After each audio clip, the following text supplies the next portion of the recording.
совет, почитувани колеги пратеници, почитуван амбасадоре, почитувани гости, драги новинари. Јас би кажал неколку работи по однос на овој состанок на Националниот совет за евроинтеграција и споредбите кои што беа направени со Хрватска, тука и во присуство на неговата екселенција амбасадорот Дробњак. Во примерот на Хрватска, за разлика од Македонија, Националниот совет за евроинтеграција беше телото каде што се усвојува заеднички позиции. Во примерот на Македонија, Националниот совет е местото каде што постфестум пратениците се известуваат за веќе превземените обврски и позиции. Тоа е голема разлика. По однос на извештајот, имаме достапна, како пратеници, една компаративна анализа, која што е изготвена, се изготвува секоја година. Тоа сакам да потенцирам. И се изготвува по иста методологија, како што работат и други невладини организации кои што прават проценка за напредокот на земјите по однос на евроинтеграција. Имам еден компаративен преглед за оценката на извештаите. Во оваа студија има оценки за 31 област, колку што има области каде што и Македонија, и Хрватска, и други земји преговарале за одредени позиции и за мерењето на напредокот. Во овие 31 табела, 31 позиција, имаме оценки од 0 до 5. 0 е најниската оценка, кога нема никаков напредок. 1 е оценката кога има многу слаб, незадоволителен напредок, а 5 е највисоката оценка кога има голем напредок.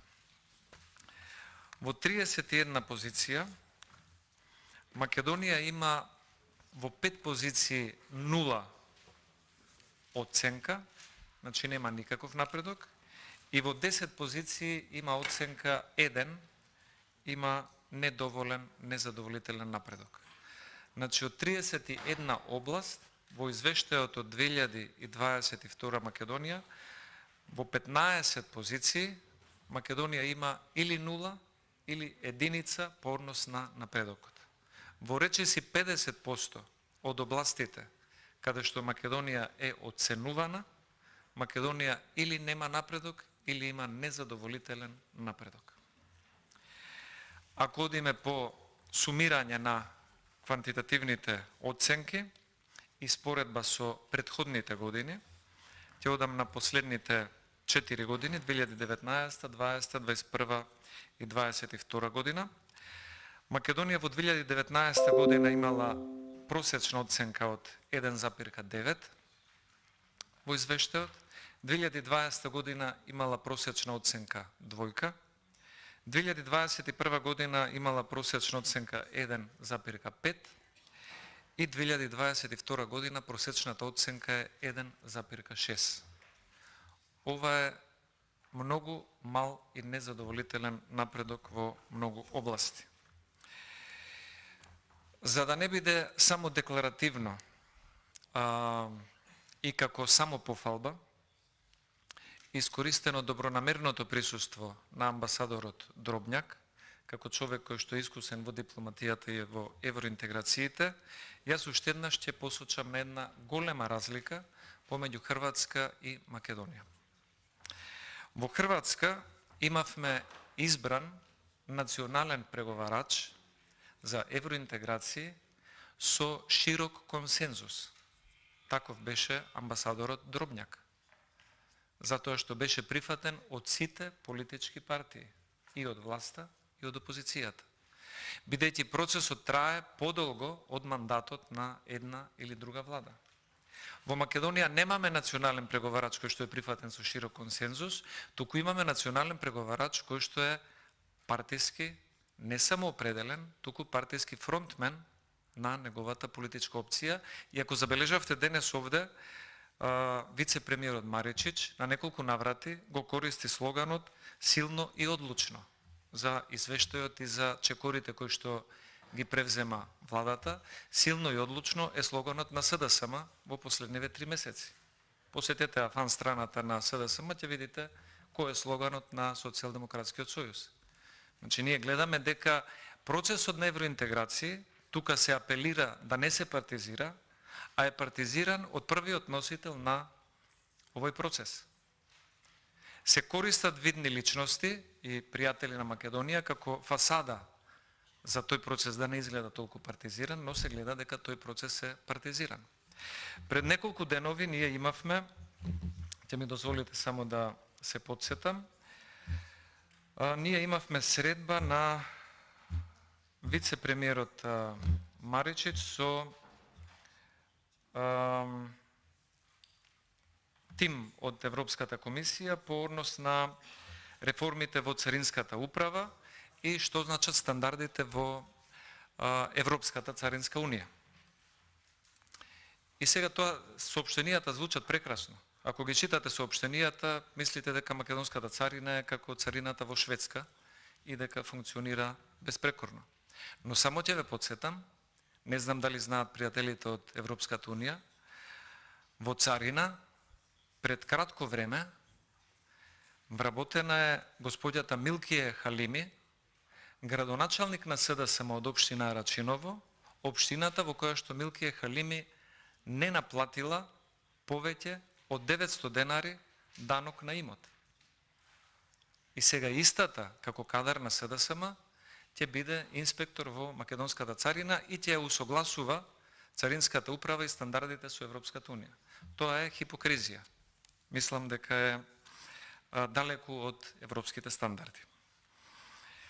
Затоа сметам дека во овој извештај овие 5 нули и 10 единици се сосема заслужени и ја отсликуваат декларативноста на власта, која што реторички секогаш говори добро за Европската унија, а суштински не работи во однос на унапредување на стандардите во функционирањето на институциите во Македонија.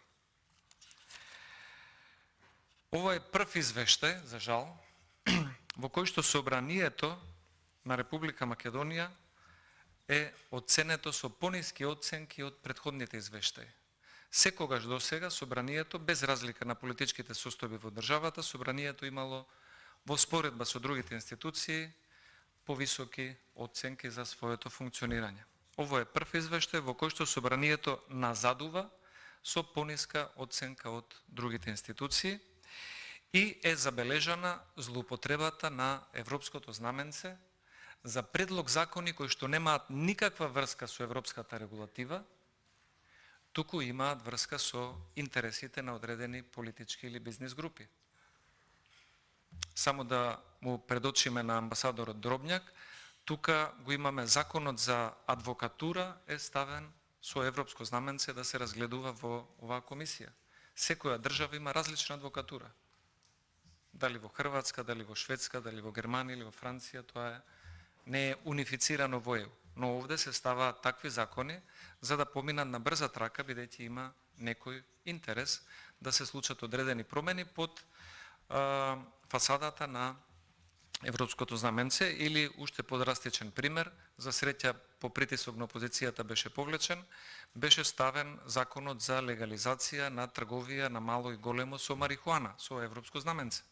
Ние знаеме дека трговијата со марихуана или незината употреба во различни земји на ЕУ е оценета или има различен статус, не е унифицирана. Тука во ова собрание, за жал, се ставаат и такви закони. Забележано е дека ова собрание, за жал, ја губи позицијата токму заради владеачкото мнозинство како контролен механизам на извршната власт. 5 интерпелации кон 5 министри од извршната власт беа поднесени од страна на опозицијата. Само за 2 интерпелации се дебатираше и дебатата заврши, имаше гласање, 3 интерпелации останаа неотворени. Една од тие поднесени интерпелации беше токму интерпелација за тогашниот министер за правда, господинот Маришич, сега вице-премиер за евроинтеграција. Тој како член на извршната власт би требало да инсистира да не му се случи поднесена интерпелација да заврши по нечија фиока, затоа што претпоставуваме дека има што да каже во своја одбрана или како своји аргументи за добро вршење на функцијата. Кога вие апелирате кон собраниското мнозинство или парламентарниот спикер интерпелацијата никогаш да не дојде на дневен ред, не само што се девалвира собранието, се девалвира и оној на кого се однесува интерпелацијата.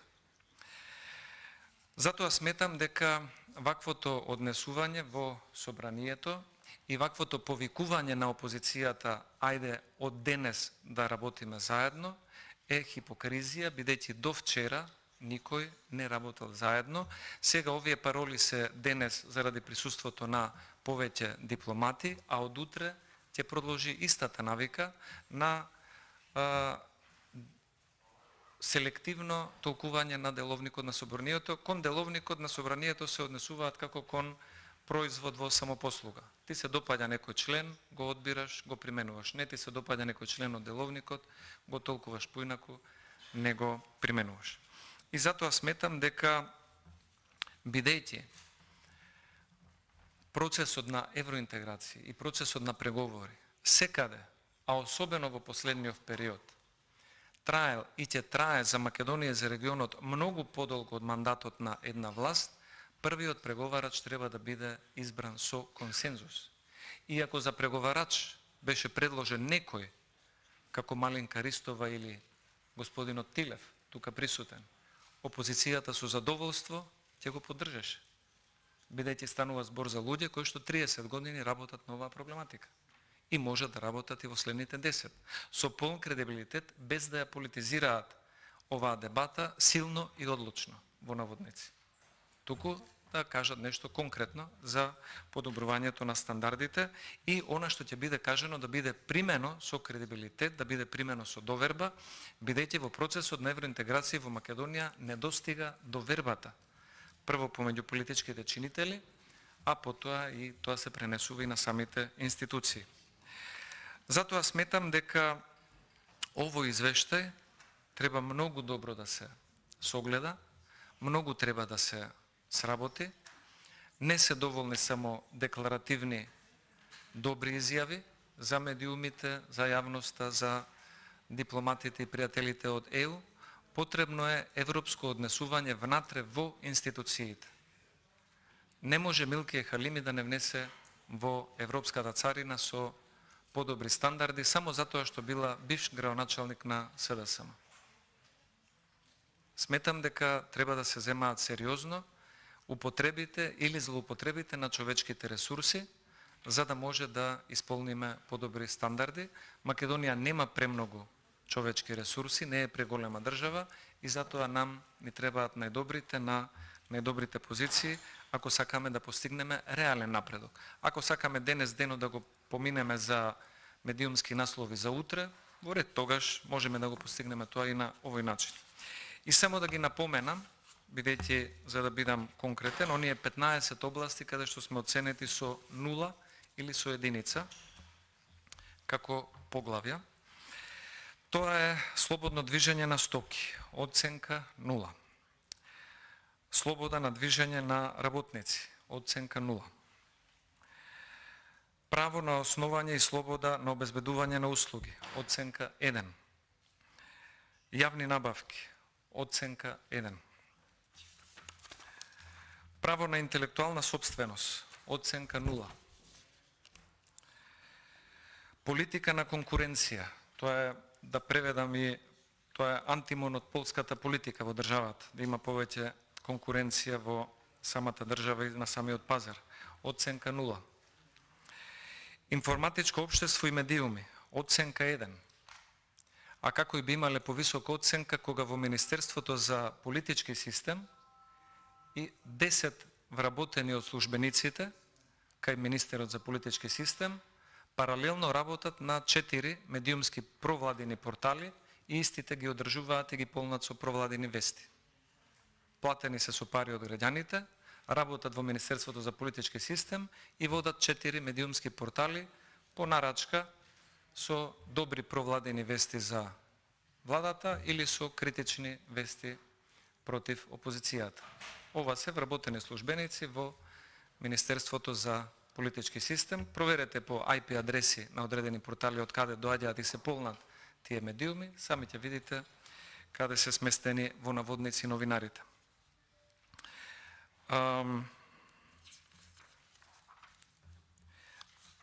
Рибарство, иако не е толку за нас како за Хрватска некое клучно поглавје, оценка 1. Сообраќајна политика, оценка 1. Енергетика, оценка 1. Трансевропски мрежи, ова се коридорите за кои што се фрлаат лопати пред секои избори, оценка 1. Регионална политика и координација на структурните инструменти, или да преведам со внатрешно политички јазик, ова е рамномерен регионален развој. Односот кон локалната самоуправа на централната власт, оценка 0. Не Ристопенов, двајца Ристопенови не може да го поправат ваквиот лош однос на владата кон регионалниот развој. Образование и култура, оценка 1. И на крајот, заштита на потрошувачите и здравствена заштита, да не спомнувам што се случуваше за време на пандемијата и злоупотреба на средства од таа кризна ситуација, оценка 1. Што е подобра, од минатата година сме имали оценка 0. Така што овие 15 лоши оценки, од кои што 5 се нули и 10 се единици, ќе повторам, се реалната слика за слабиот напредок и за немањето на стандарди внатре во институциите. Единствена заслужена е највисоката оценка која што ја добило Министерството за надворешни работи. Тука се согласувам со евроамбасадорот Гир, но тука и не е претешко да бидете усогласен, бидејќи тоа не зависи многу од човечките ресурси, зависи од политичката волја и определбата на државата во даден момент.